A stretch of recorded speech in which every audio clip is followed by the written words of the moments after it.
So good afternoon everyone.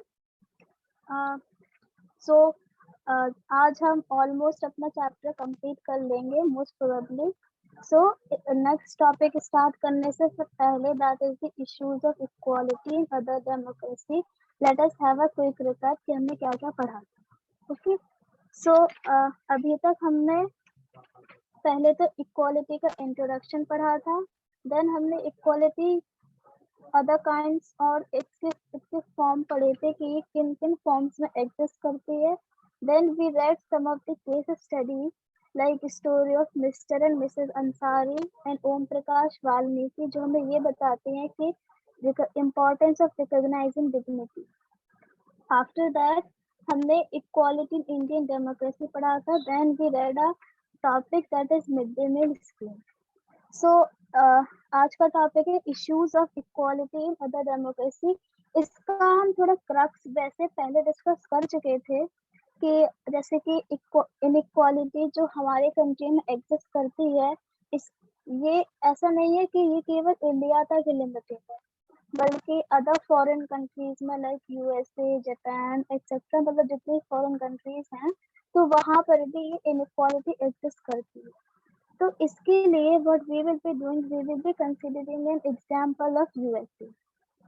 Okay. तो वो थोड़ा केवल एक क्रक्स में बताया था मैंने, बट आज हम इसमें डिटेल एग्जांपल पढ़ेंगे.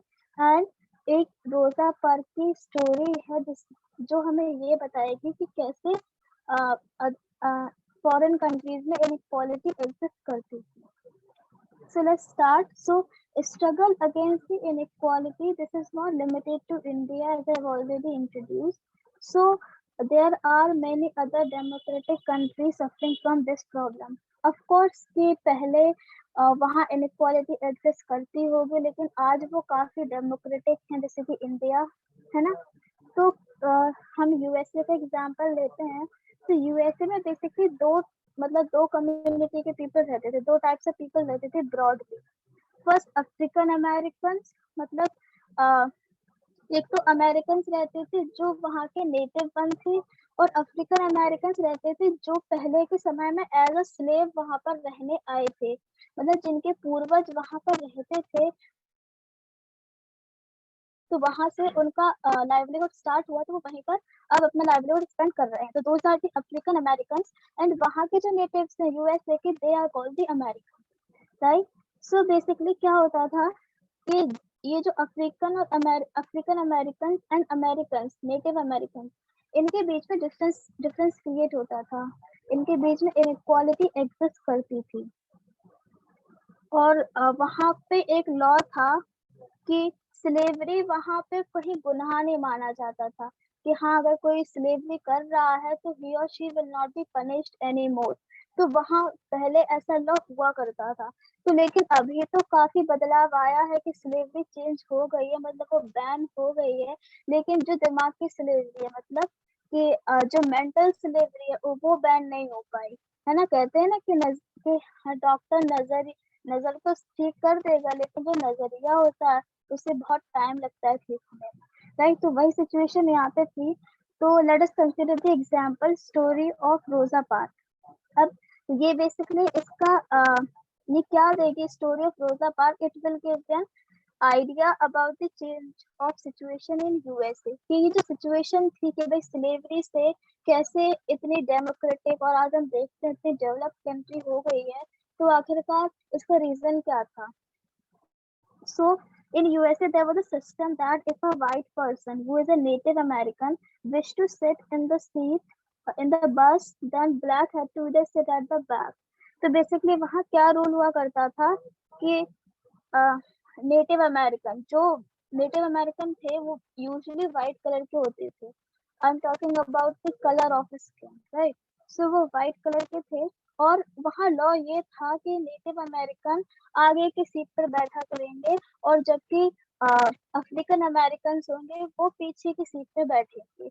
ये लॉ था वहाँ का. और इस लॉ को किसी ने मतलब वायलेट करने की अगर किसी ने कोशिश भी की थी तो अफ्रीकन अमेरिकन को पनिश किया जाता था according to the law of USA. तो एक दिन क्या हुआ कि रोजा पार्क जो एक अमेरिकन अफ्रीकन अमेरिकन वुमेन थी वो अपने ऑफिस से वर्क कर कर आ रही थी। सो तो वही जो मैंने पहले बताया था कि वो बस में आगे की सीट पर बैठ गई थी, मतलब उन्होंने लॉ वायलेट किया था, राइट। तो तभी क्या होता कि अमेरिकन नेटिव अमेरिकन पर्सन आते हैं और वो इनसे कहते हैं रोजा पार्क कि प्लीज आप पीछे चले जाइए। हाँ, तो क्या होता कि रोजा पार्क रिफ्यूज कर देती है कि नहीं मैं पीछे नहीं जाऊंगी, और she refuse to give her a seat to white man, मतलब उन्होंने वाइट मैन को सीट नहीं दी। तो इससे बेसिकली क्या हुआ, इस एक सिचुएशन से एक बहुत बड़ा एजुटेशन खड़ा हो गया था, मीन्स एक बहुत बड़ा आंदोलन हुआ था। और आ, इसी आंदोलन ने किस किस मूवमेंट को जन्म दिया, सिविल राइट मूवमेंट को। तो ये बेसिकली हुआ कब था, ऑन 1 दिसंबर 1955। तो ये सिविल राइट मूवमेंट यहाँ से मतलब इसका ओरिजिन हुआ, और civil right act of 1964 was passed by the government. तो जब ये सिचुएशन देखी, है ना, और यहीं से आंदोलन शुरू हुआ, यहीं से जो बैकवर्ड पीपल थे, जो अफ्रीकन अमेरिकन थे, उन्होंने अपने लिए फाइट करना शुरू की। तो जब प्रेशर पड़ा गवर्नमेंट पे, हाँ, कि ये देख के उन्हें लगा कि यार this law should be violated, मतलब ये लॉ को बैन करना चाहिए। तो तभी से civil right act of 1964 was pass by the government. तभी यूएसए के गवर्नमेंट ने ये सिविल राइट एक्ट पास किया। ओके, अब हम ये पढ़ते हैं कि सिविल राइट एक्ट ऑफ 1964 था क्या। So this act was against the agitation showed by African American, and therefore the US government passed Civil Rights Act of 1964। तो अभी हमने स्टोरी में पढ़ा कि ये किसकी वजह से पास किया गया था, जो अफ्रीकन अमेरिकन वुमेन थी उन्होंने अपना एजुटेशन दिखाया, उन्होंने वो आंदोलन मतलब उन्होंने इस प्रोसेस की इनिशिएटिव लाइन स्टार्ट की। Okay, so which was based on discrimination on the basis of race, religion, original region was prohibited। मतलब कि हाँ, ये तो पता ही है ना कि ये जो डिस्क्रिमिनेशन था ये रेस के ऊपर बेस्ड था, कि वो उनका colour of skin is different and our colour of skin is different. और ओरिजिनल रीजन कहाँ से, क्योंकि अफ्रीकन अमेरिकन वो यूजुअली अफ्रीका से बिलोंग करते थे, लेकिन सिंस उनके पूर्वज अमेरिका में बसे थे तो वहां से जनरेशन स्टार्ट हो गई थी। तो ओरिजिनल रीजन उसके बेसिस पे डिस्क्रिमिनेशन हुआ था। तो इन सभी जो बेसिस पे डिस्क्रिमिनेशन हुआ करता था यूएसए में, दिस ऑल वाज प्रोहिबिटेड। किसकी वजह से प्रोहिबिटेड हुआ, सिविल राइट मूवमेंट की वजह से। और इसके पीछे कौन वुमेन कहाँ था, दैट वो she was the Rosa Parks, वो belong to African American. Okay, so according to this act, schools were open for African American children and they would not have to attend separate schools। क्या होता था पहले USA में कि African American children's को अलग अलग स्कूल्स में अटेंड करना पड़ता था, मतलब कि जहाँ अमेरिकन बच्चे पढ़ते हैं वहाँ ये बच्चे नहीं पढ़ सकते हैं। तो लेकिन अब इस लॉ के बाद, सिविल राइट मूवमेंट के बाद क्या हुआ कि अफ्रीकन अमेरिकन बच्चों को भी कहीं बाहर या कहीं अलग स्कूल में पढ़ने की जरूरत नहीं थी, वो आपस में अमेरिकन के साथ पढ़ सकते थे। So this was all about the civil right movement. अब इन अ नटशेल ये किसकी मतलब इस पूरे सिविल राइट मूवमेंट ने किसको एम्पावर किया, इक्वालिटी को एम्पावर किया, right. So this all was done to ensure equality, right. Now despite this inequality exist in America, फिर भी अगर जैसे इंडिया में इतना सब कुछ होने के बाद फिर भी कहीं ना कहीं इधर उधर इनइक्वालिटी एग्जिस्ट करती है, इन द सेम वे ये सब यूएसए में भी होने के बाद फिर भी इनइक्वालिटी वहां भी कहीं कहीं एग्जिस्ट करती है, कि most African American they are poor and American are riches. तो वही कि मोस्ट मतलब अफ्रीकन अमेरिकन से ये लोग काफी मतलब गरीब हैं, पुअर हैं, और अमेरिकन से दे आर द रिच। तो जब ऐसा सोशल स्टेटस जब डिफरेंट हो जाता है ना, तो ये लॉ में लिखा नहीं है कहीं कि इनइक्वालिटी एग्जिस्ट होगी, ये कि बस सोसाइटी ने प्रेजुडिस थिंकिंग बना ली है कि if the social status is different तो वहां हम इनइक्वालिटी क्रिएट करेंगे फॉर श्योर। तो ये कहीं लिखा नहीं है, it just because of the society, right, कि उनकी इकोनॉमिक कंडीशन, उनकी social status is not matching, ठीक है। और African American students attend government schools whereas white and private schools और highly rated government schools। अब for sure कॉमन सेंस की बात है कि भाई अमेरिकन के पास पैसे हैं तो वो अपने बच्चों को प्राइवेट स्कूल में पढ़ाएंगे, हाई रेटेड स्कूल से पढ़ाएंगे, है ना। और African American they will send their children to government schools। लेकिन खैर इतना तो चेंज आया कि एटलीस्ट डिस्क्रिमिनेशन उस हद तक नहीं हुआ जिस हद तक पहले होता था कि उन्हें टेम्पल्स में इजाजत नहीं थी, उन्हें पब्लिक पार्क्स में इजाजत नहीं थी। That was all prohibited. Okay, now so of course ये खुद ही में एक चैलेंजिंग टास्क होता, it is a challenging itself, so at least we can demand for equality. अब सिंस हमारे कंट्री या अदर कंट्रीज की हम बात करें तो डेमोक्रेसी है, तो इसका मतलब ये नहीं कि हाँ आज हम सोए और कल उठेंगे तो सब कुछ चेंज हो जाएगा, कोई भी डिफरेंस नहीं रहेगा, छुआछूत सब बंद हो जाएगी, ऐसा कभी नहीं होता है ना। It takes a gradual process, ये प्रोसेस होती है। तो बेसिकली होता क्या है कि डेमोक्रेसी एक प्लेटफॉर्म है जिसमें हम परफॉर्म कर सकते हैं। अब हम कैसे परफॉर्म करें, हम अपनी वॉइस उठा सकते हैं, हम एटलीस्ट डिमांड कर सकते हैं इक्वालिटी के लिए, राइट। तभी तो हमें एक वैसा देश मिलेगा जैसा हम चाहेंगे, क्योंकि जो जैसा देश का कॉन्स्टिट्यूशन होता है, संविधान होता है, उसका संविधान किस बेसिस पर होता है कि लोगों की मेंटालिटी, सोच क्या है, राइट। ओके, अब हम ये पढ़ेंगे कि डेमोक्रेसी को क्या क्या चैलेंजेस हैं। So no matter a job, no matter height, we all deserve to be treated right. Of course के मैटर नहीं करता कि हमारी जॉब क्या है, हम कहाँ काम करते हैं, कैसा काम करते हैं, व्हाट ऑल इज मैटर कि हमें सभी को एक रिस्पेक्ट मिलनी चाहिए और सभी एक मतलब they should be all treated in a same way। Okay, तो डेमोक्रेसी के चैलेंजेस क्या हैं।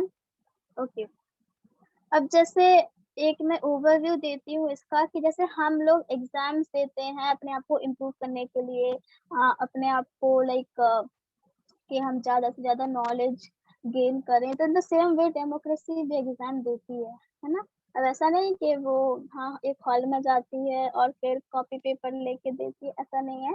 बेसिकली वो क्या करती है कि इट कीप्स ग्रोइंग।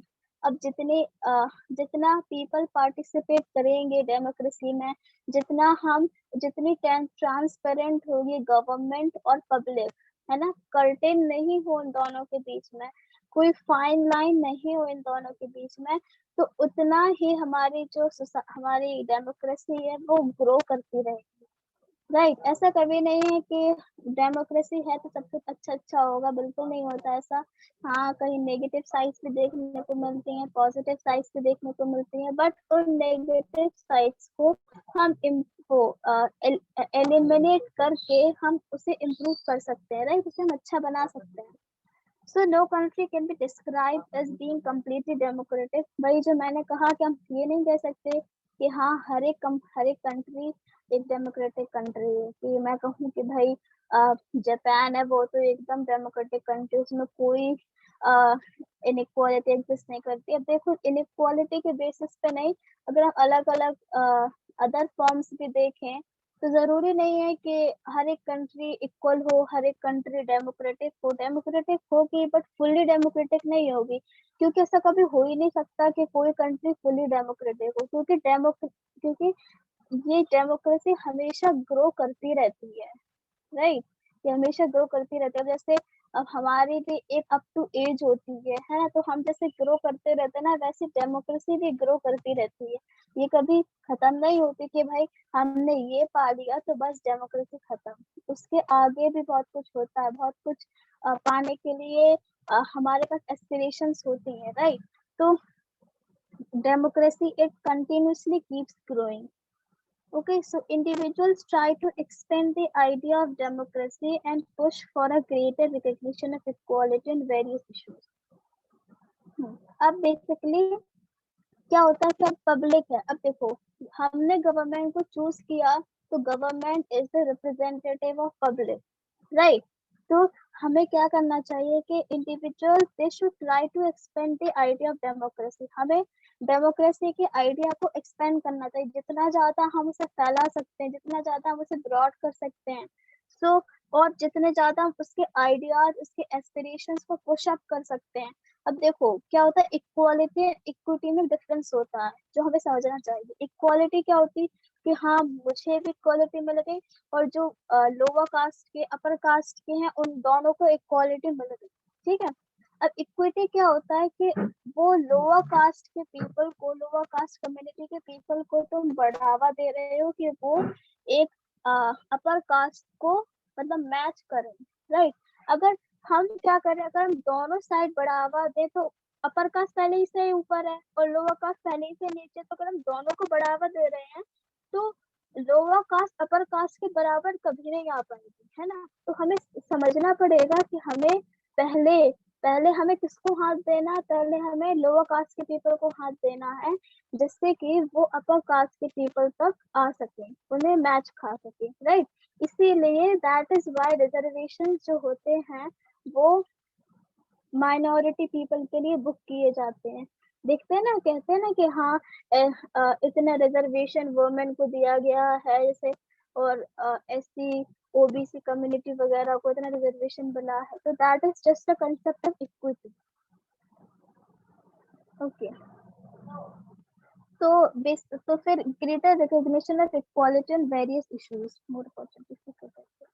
अब बेसिकली क्या होता है कि डेमोक्रेसी हमें अपॉर्चुनिटी देती है कि हाँ तुम इस फील्ड में भी एक्सेल कर सकते हो, तुम इस फील्ड में भी एक्सेल कर सकते हो। उन अपॉर्चुनिटीज को हमें ग्रैब कर कर उसमें एक्सेल करना है। ओके, सो ये तो एटलीस्ट डेमोक्रेसी भी हमसे कुछ एक्सपेक्ट करती है, जितना हम डेमोक्रेसी से एक्सपेक्ट करते हैं ना सेम उतना वो हमसे भी एक्सपेक्ट करती है, तो we should always remember that. अब क्या होता है, main struggle for the recognition of all persons as equal and for their dignity to be maintained. अब देखो ये सबसे बड़ा चैलेंज होता है कि सबसे मेन स्ट्रगल क्या होता है कि सभी लोगों को इक्वल रिकॉग्निशन मिले, जो आज की कंट्री में पॉसिबल नहीं होता ना कि सबको हम अच्छे मतलब इक्वल रिकॉग्निशन दे रहे हैं, not possible, right? And for the dignity to be maintain, और ऑफ कोर्स के हमने पढ़ा है कि हाँ इम्पोर्टेंस ऑफ रिकॉग्नाइजिंग डिग्निटी कितना इम्पोर्टेंट होता है कि किसी की डिग्निटी को हर्ट ना हो, लेकिन आज भी ऐसा कहीं कहीं पार्ट्सों में देखने को मिलता है कि still we are facing the challenges in recognizing the dignity of an individual, कि अभी भी हम सभी लोगों को इक्वल नजरों से नहीं देखते हैं, है ना? अभी भी हम ये चीज मानते हैं कि वो लोग वो अगर इससे बिलोंग करते हैं एक्स वाई जेड रिलीजन से तो हम उन्हें अलाउ नहीं करेंगे। मैंने खुद देखा है अपने रियल लाइफ में कि a person who belong to like which is not considered as a uh, upper caste और मतलब जो अच्छा नहीं माना जाता है, तो those people are not allowed। और छुआछूत तो अभी भी कहीं कुछ कुछ एरियाज में do exist, so ये नहीं कह सकते कि it was just completely neglected। अभी भी खैर जो यंग जनरेशन आई है so that is trying its best, है ना? तो ये सारे चैलेंजेस अभी भी हैं कि हर पर्सन को इक्वल रिकॉग्निशन नहीं मिल पा रहा। अभी हम पॉलिटिक्स में ही देख लें, पॉलिटिक्स में कहाँ मिल पाता इक्वल रिकॉग्निशन, जो जिसके पास पैसा होगा वो आगे चला जाएगा। कहीं कहीं ऐसा होता है कि पैसा एक इंटेलिजेंट या एक जो टैलेंटेड पर्सन है ना उसका मुंह बंद कर देता है ना? और जो काबिलियत नहीं है जिसके पास, वो आगे चला जाता है, क्यों? क्योंकि बस उसके पास पैसा है ना? तो ऐसा अभी भी एग्जिस्ट करता है। Okay, so what do you think whether the equality of a person is ensured or not or be able to maintain the dignity?